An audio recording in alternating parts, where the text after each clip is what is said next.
ఇలా అదే బాబ్రీ మసీదు ప్రారంభం అంటే పోకపోతారా మీరు? మీ ఆలోచన ఏంది? కాబట్టి మంచిగా జరిగేటువంటి కార్యక్రమాన్ని, రాజకీయాలకు అతీతంగా జరిగే కార్యక్రమాన్ని, ఒక ధార్మిక కార్యక్రమాన్ని వివాదాస్పదం చేసి ప్రజల లోపల అయోమయం సృష్టించే ప్రయత్నం చేస్తే దాన్ని ప్రజలు హర్షించారు. ఎక్కడ భారతీయ జనతా పార్టీ తిరిగాల మీరు? ఇప్పుడు ఏమన్నారు? మీరు కట్అవుట్ పెట్టుకోవద్దన్నారా? ఇప్పుడు అక్షంత కార్యక్రమంలో బీఆర్ఎస్ తిరుగుతున్నారు, కాంగ్రెస్ తిరుగుతున్నారు, కమ్యూనిస్టులు కూడా తిరుగుతున్నారు. ఎవరు ఆపిర్రా ఎవరైనా? ఇవాళ కాంగ్రెస్ అధినాయకత్వాన్ని ఆ ట్రస్ట్ వాళ్ళు పిలిచిరు కదా విద్యా ప్రాంత పరిచయ కార్యక్రమానికి. ఎందుకు పోలే? కూడా పిలవలేదంటారు. పిలిచి ఎందుకు పోతలేరు? ప్రధానమంత్రి గారు ఒక గౌరవ ప్రధానమంత్రి హోదాలో కార్యక్రమంలో పాల్గొంటున్నారు, పోతున్నారు. తప్పేంది అలా? మీరు కూల్చేటోళ్ళు, మేము నిర్మించేటోళ్ళం. అది గుర్తుంచుకోండి. మీరు కూల్చేటోళ్ళు, మేము నిర్మించేటోళ్ళం. కాబట్టి కేసీఆర్ చెప్తున్నా మళ్ళా అసలు మీ అయ్యగా భద్రాద్రి రామాలయానికి తలంరావుడు తీసుకోపోలేని స్థితిలో ఉన్నాడు. అసలు దానికి సమాధానం చెప్పు. వేములవాడ దేవస్థానానికి పైసలు ఇస్తున్నాడు, 100-500 కోట్లు ఇస్తున్నాడు, ఏడవేండు. కొండగట్టును అభివృద్ధి చేస్తానని పైసలు ఇస్తున్నాడు, ఏడవేండు. ధర్మవరికి పైసలు ఇస్తున్నాడు, ఏడవేండు. మీరు ఇచ్చేది కాక వేములవాడ దేవస్థానానికి సంబంధించి 5 కోట్ల రూపాయలను ఇవాళ వేరే ప్రాంతం తరలించే ప్రయత్నం చేస్తాం. మేము అడ్డుకుంటూ ఆగింది. అది మీకు హిందూ ధర్మం గురించి కానీ, హిందూ దేవాలయాల గురించి కానీ మాట్లాడే అర్హత కాంగ్రెస్ పార్టీలకు, బీఆర్ఎస్ పార్టీలకు లేదు. మీ స్వార్థ రాజకీయాల కోసం మీరు యాగాలు చేసేవాళ్ళు, పూజలు చేసేవాళ్ళు. దీన్ని తెలంగాణ సమాజం గుర్తించింది, అందరు గుర్తించారు.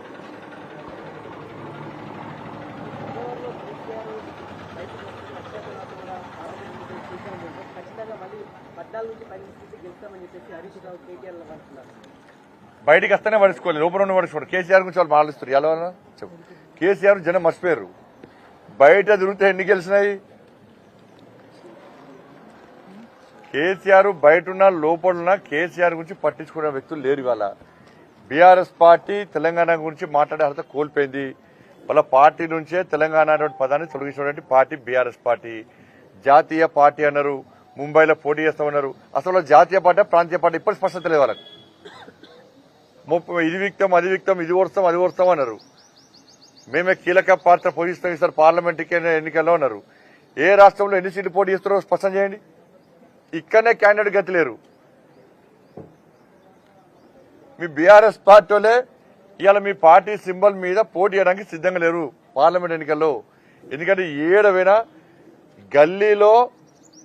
గల్లీలో ఎవరున్నా కూడా ఢిల్లీలో మోడీ గారు ఉండాలని చెప్పి ప్రజలు కోరుకుంటున్నారు. గల్లీలో ఎవరున్నా కూడా కొత్త పరిస్థితిలో ఢిల్లీలో మోడీ గారు ఉండాలని చెప్పి ప్రజలు కోరుకుంటున్నారు.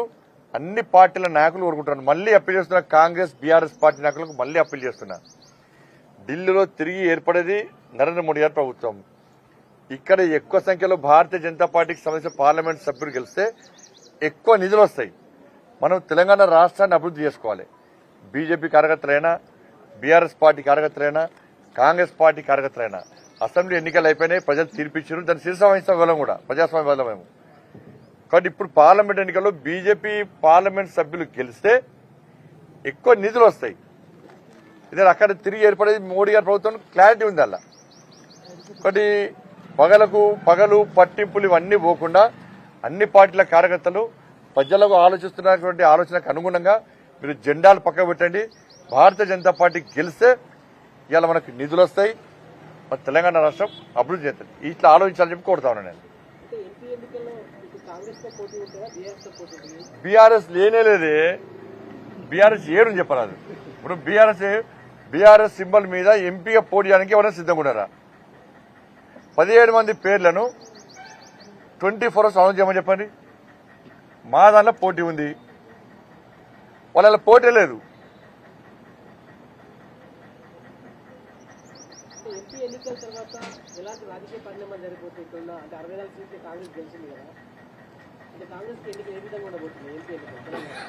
ఎంపీ ఎన్నికల్లో పూర్తి స్థాయిలో భారతీయ జనతా పార్టీ గెలవబోతుంది. నాకు తెలిసి కాంగ్రెస్ పార్టీ నుంచి ఎమ్మెల్యేలను కొనుగోలు చేయడానికి కేసీఆర్ ఆల్రెడీ ప్లాన్ చేస్తున్నాడు. ఆల్రెడీ చాలా మంది కాంగ్రెస్ పార్టీ నాయకులు కేసీఆర్ తో టచ్ లో ఉన్నారు. ఈ పార్లమెంట్ ఎన్నికల తర్వాత కేసీఆర్ ఏదైనా చేయొచ్చు. ఎందుకంటే కాంగ్రెస్ పార్టీలో కేసీఆర్ కోవట్లు చాలా మంది ఉన్నారు. వాళ్ళతోని ఆల్రెడీ బేరసారాలు స్టార్ట్ చేసిండు. మొన్న అసెంబ్లీ ఎన్నికల్లో చాలా స్పష్టంగా చెప్పింది నేను, చాలా మందికి కేసీఆర్ పైసలు ఇచ్చిండు. ఎందుకంటే కేసీఆర్ ప్లాన్ మంది కుట్టినోని కూడా వాళ్ళు అనుకుంటాడు కేసీఆర్. ఆయన ఆలోచన దుర్మార్గపు ఆలోచన బీఆర్ఎస్ పార్టీ. కాబట్టి పార్లమెంట్ ఎన్నికల తర్వాత ఏదైనా జరగచ్చు. కేసీఆర్ మూర్ఖత్వపు ఆలోచన వల్ల, కేసీఆర్ కుట్రల వల్ల ఏదైనా జరగదు. కేసీఆర్ కు ప్రజాస్వామ్యం మీద నమ్మకం లేదు, రాజ్యాంగం మీద నమ్మకం లేదు, చట్టాలంటే గౌరవం లేదు, తోటి మనిషి అంటే కనీసం విలువ ఉండదు ఆయనకు ఆయన కుటుంబానికి. కాబట్టి దేనికైనా ఆ కుట్రలకు తెగించి ముందుకు వచ్చే వ్యక్తి కేసీఆర్ కుటుంబం. ఏదైనా చేస్తాడు, ప్రభుత్వాన్ని ఇబ్బంది పెట్టే ప్రయత్నం ఏదైనా చేయొచ్చు.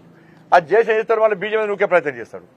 ఈ కాంగ్రెస్ వాళ్ళకు మీరు ఫస్ట్ ఆ కేసీఆర్ సంగతి చూడండి. ఫస్ట్ మీరు బీఆర్ఎస్ బీజేపీ ఒకటి, బీజేపీ ఎక్కడ ఒకటే, బీఆర్ఎస్ బీజేపీ ఒకటి మేము కలిసి పోటీ చేసినాం. ఎప్పుడైనా మీరు దాన్ని పట్టుకొని మళ్ళీ పార్లమెంట్ లో గెలిచే ప్రయత్నం చేస్తే మీ సంగతి కేసీఆర్ చూస్తారు. ఫస్ట్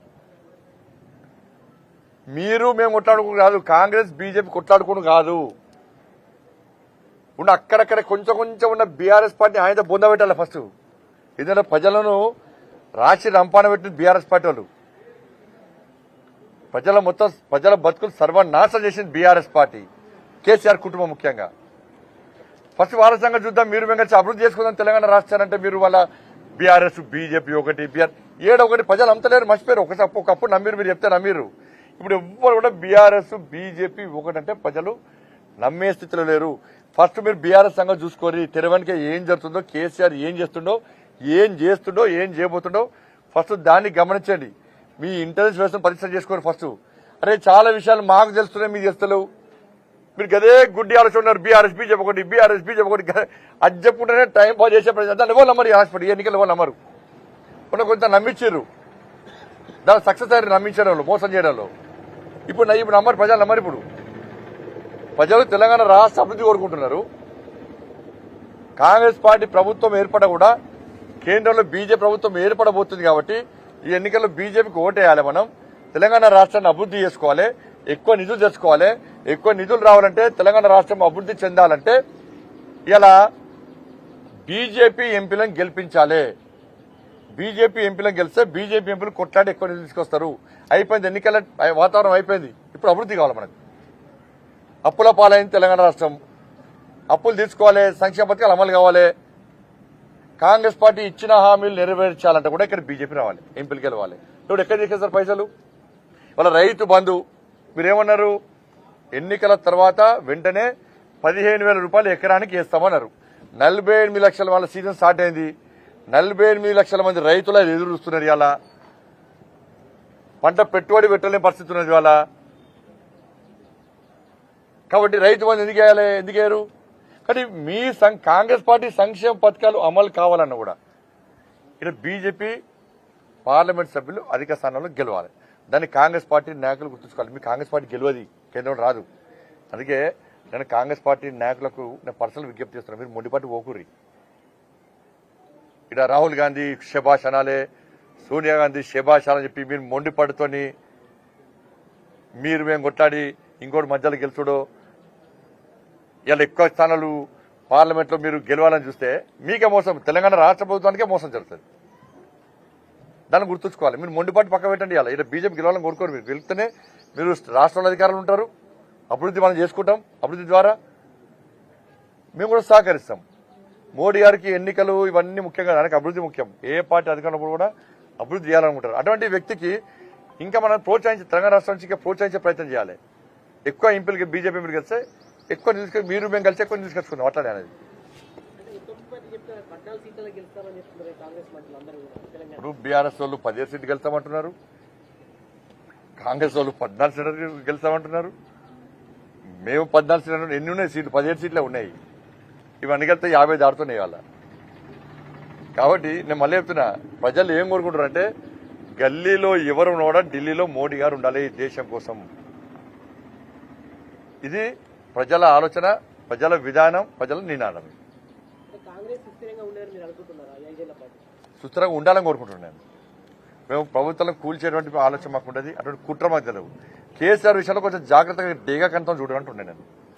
కేసీఆర్ కామన్ అంటే కుట్రలు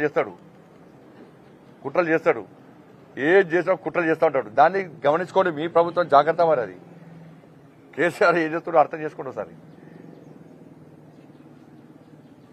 ధన్యవాదాలు. ఒకవేళ కేసీఆర్ ఏమైనా కుట్రలు కనుక చేసినట్టయితే బీజేపీగా మీరు వాటిని అడ్డుకుంటారా, ఎటువైపు ఉంటారు? మాకే సంబంధమే, వాళ్ళ గురించి వాళ్ళేం చేయాలి? ప్రజాస్వామ్యాన్ని కాపాడాల్సిన బాధ్యత భారతీయ జనతా పార్టీ మీద ఉంటుంది. ప్రజాస్వామ్యాన్ని కాపాడే పార్టీ భారతీయ జనతా పార్టీ, ప్రజాస్వామ్యాన్ని పరిరక్షించే పార్టీ భారతీయ జనతా పార్టీ. కానీ వాళ్ళ ఎమ్మెల్యేలను, వాళ్ళ నాయకులను కాంగ్రెస్ పార్టీ కాపాడుకోవాలి. మేము పోయి కాపాడతామా? అన్న పోకురన్న బీఆర్ పోకురు మేము ఆడతామా? వాళ్ళు కాపాడుకోవాలి.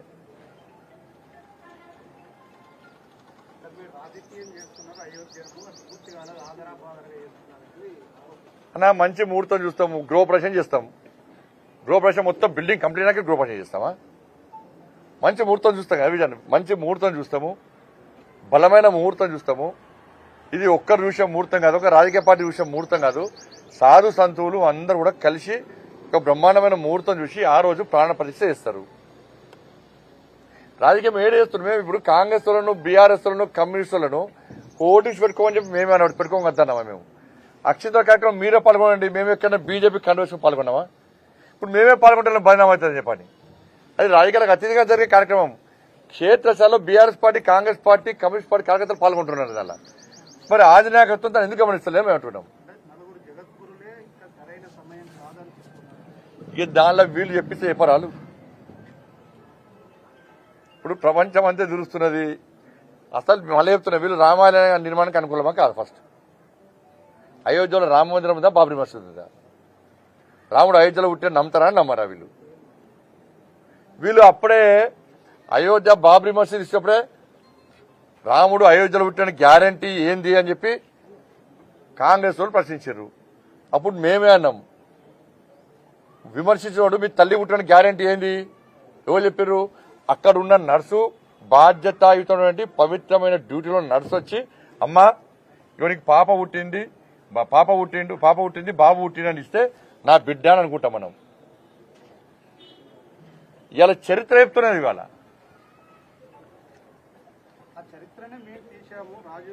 మరి తీస్తే ఎందుకు వస్తలేరు మీరు? మరి బాబ్రీ మసీద్ కూల్చిపోతే తప్పు అని ఎందుకన్నారు మీరు? రామాలయ పునః నిర్మాణ కార్యక్రమాన్ని ఎందుకు వ్యతిరేకించారు మీరు? ఎందుకు విమర్శలు చేశారు?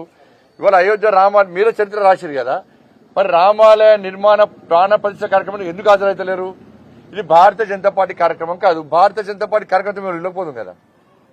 అన్ని పార్టీలు, అన్ని మతాలు అందరూ వస్తున్నారు దానికి. గౌరవ సుప్రీంకోర్టు అయోధ్య రామాలయ విషయంలో తీర్పు ఇచ్చిన రోజు ఈ మూర్ఖత్వం కాంగ్రెస్ పార్టీ ఈ దేశంలో విధ్వంసం జరగాలని కోరుకున్నది. ఈ దేశంలో విధ్వంసం జరగాలని కోరుకున్న పార్టీ కాంగ్రెస్ పార్టీ. కానీ ప్రజలు ప్రశాంతమైన వాతావరణంలో ఉన్నారు ఆ రోజు. దాన్ని భరించలేకపోయింది కాంగ్రెస్ పార్టీ, సహించలేకపోయింది కాంగ్రెస్ పార్టీ. ధన్యవాదాలు.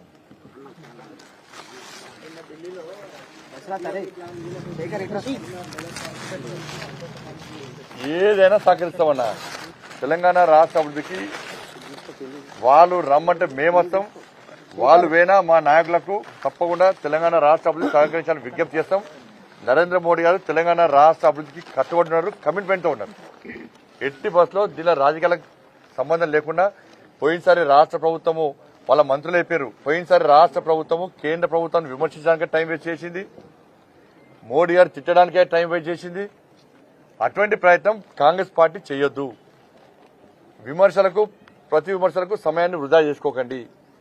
మీరు, మేము అందరం కలిసి తెలంగాణ రాష్ట్రపతి అందరం కలిసి తెలంగాణ రాష్ట్ర అభివృద్ధికి నిధులు తెచ్చుకుందాం. అందుకే దానికి ఎక్కువ నిధులు రావడానికి మంచి అవకాశం పార్లమెంట్ ఎన్నికల్లో భారతీయ జనతా పార్టీ ఎంపీలను గెలిపించడం.